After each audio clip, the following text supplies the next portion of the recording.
Ngayong araw ay samahan nyo nga kami na mamasyal. Tignan nyo naman, napakaganda ng mga halaman dito.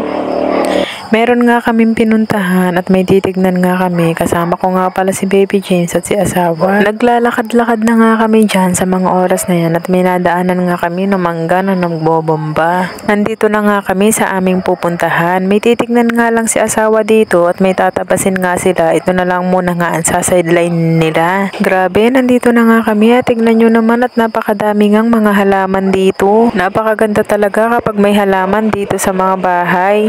Naglakad-lakad nga ako dyan at napakadami pang mga iba't ibang klase ng halaman. Nang nagbo-voice over nga ako dito ay napakarami ng tumatahol na aso. Pagpasensyahan nyo na. Pagka ganito nga ang makikita mong bulaklak sa iyong paligid ay nakakawala nga talaga ng problema.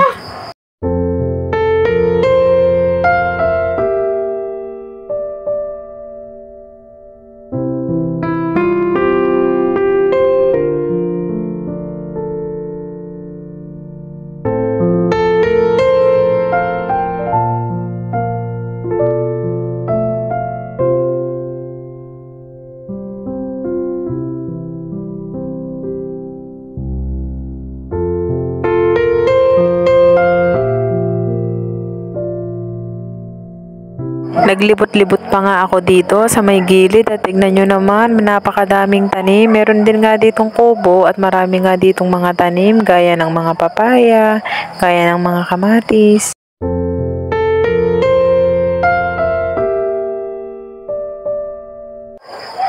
Sa mga oras nga na to ay pauwi na kami.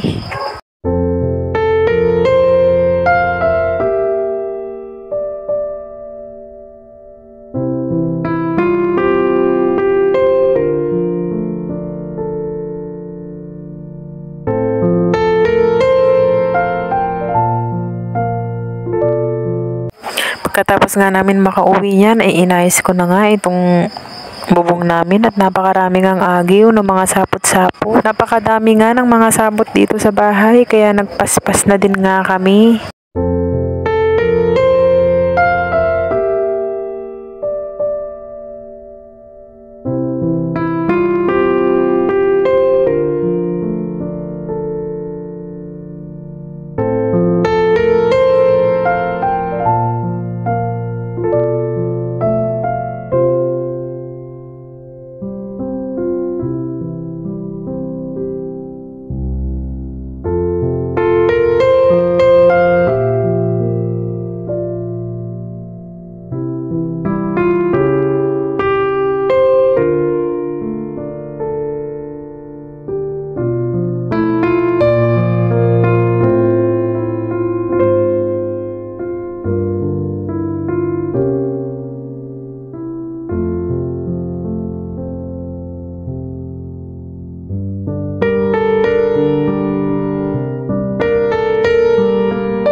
Dumating na nga yung order ng tita ni James ng mga solar na Christmas light. Nag-order nga yung tita niya kasi nga itong si James palagi na lang ang gustong-gusto sa labas. Kasi nga gawa ng Christmas light, tuwan-tuwa siya. Tapos nga niya, inayos na nga namin ni asawa, dali-dali na namin kinabit yung mga Christmas light.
At ito na nga, kinagabihan. Wow, napakaganda talaga. Tuwan-tuwa nga si Baby James dyan. Ayun lang for today's video.